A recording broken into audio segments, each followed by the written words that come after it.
Hi, I'm Scott Moye, a tour guide here at the Old State House Museum, and I would like to welcome you to another edition of Conversations in the Gallery.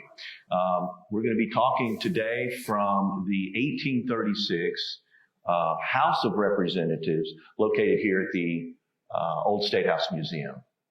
Yeah, thanks, Scott. My name's Jim Hickey, senior tour guide here at the Old State House Museum. Today we'll be discussing statehood. June 15, 1836, when Arkansas became the 25th state. We're going to talk about what motivated Arkansas to become a state, what were some of the prior conditions that existed before statehood, what were some of the limitations, what were some of the positives that were coming out of statehood. Hopefully today you will find out all these issues in this conversation. And so I'll just go ahead and kick it off by asking Jim this question. Do you think that Arkansas was prepared to become a state in the United States? Well, that's a fantastic question because we need to look at a couple of events that occurred before Arkansas became a state. We do know from looking at the text in 1830, there were really two political parties that had two different frames of thoughts about this question. You had the Whig Party, which was headed by Crittenden locally, and they felt and pushed for statehood as early as 1830. But the Democratic Party, which would be Sevier and Bill Woodruff of the Arkansas Gazette, they felt that we should be delayed before Arkansas became a state, that Arkansas really needed that added investment that the federal government could induce in order to help build the infrastructure. So the question is then, what happened to change that? What factors occurred in 1836 that all of a sudden you had Sevier, Woodruff, all of a sudden changed their attitude and said, yes, we need to become a state. So that sudden urge for action occurred when Michigan came in. This is where the Missouri Compromise comes in to a great degree, okay? Michigan was a free state. And so they needed to balance power in Congress, U.S. Congress, they needed a slave state. The politicians here in Arkansas were actually fearful that if Arkansas didn't react now to become a state, that Florida may very well be paired with Michigan, and that it might be another 10, 15 years when Wisconsin would be ready to become a state. Right. So there was that element of, well, do we move now or do we wait for the future? But then if you want to compare the two states, I think if you want to see, well, how was Michigan in terms of its infrastructure? How was Arkansas in terms of its infrastructure that existed at that point in time? When you look at Michigan, they had an established school system in place. They had an established tax base. They had river transportation that was well established. Mm-hmm. They had roadways that were well established. They had a stable population. What did Arkansas have? Not a lot. I mean, we had that one rickety road from Memphis to Little Rock built by the U.S. military. We didn't have any sort of foundation for railroads. Railroads were sort of the new coming technology during the time period. We didn't have that either. We didn't have the population base that was really needed to supply the labor to get things started and rolling here. We didn't have the capital that we needed. And that's going to be a big thing that's going to come up later about how they went about raising capital in the state. And so it really was just, in many ways, just this frontier state, wild and woolly, and we're going to come into the Union, and what do we really have to offer? Well, let me tell you, we weren't even a frontier state. We were still a wilderness. Because in 1840, the United States Census Bureau indicated that to be a frontier state, you had to have between 2 to 6 individuals per square mile.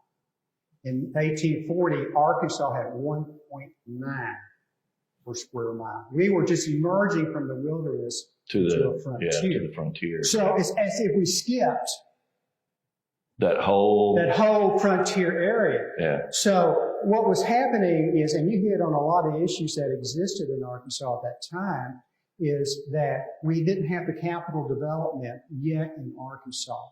We had a low population, we had no tax structure, we had no major transportation system other than the river, and many of those only flowed during the wet season, we had no major highways or roadways in Arkansas at that time. Mm-hmm. This was the challenge. Now, next question is, well, what did the state legislatures do? How did they handle some of these elements here?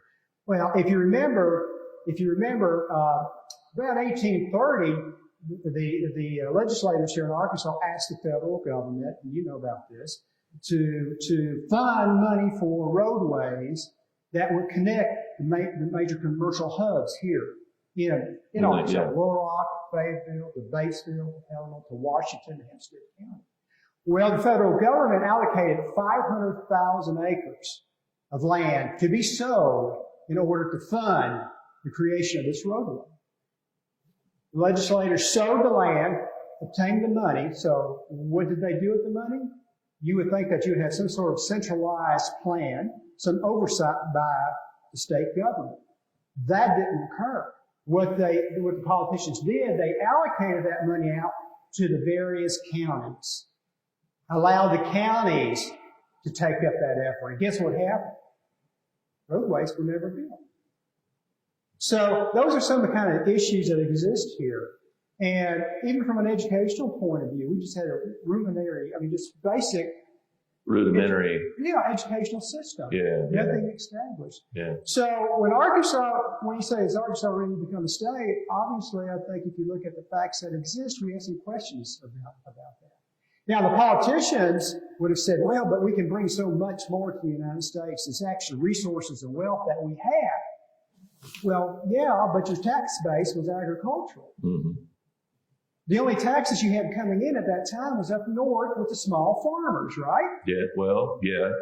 Because the plantation system in 1830 didn't really exist. Not here, not so much. Not so much. Until after statehood, for sure.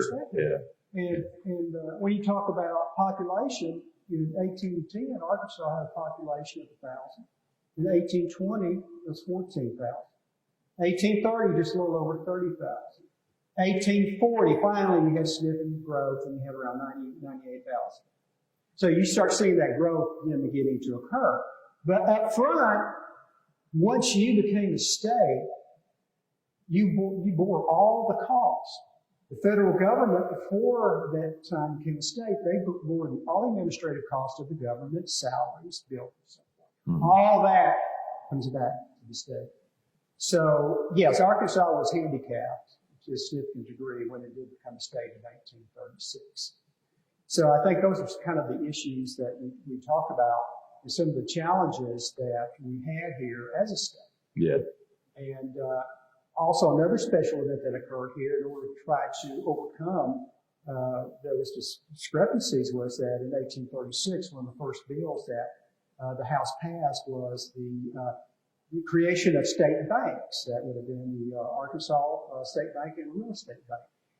They needed they needed to raise that cash. Raise that capital.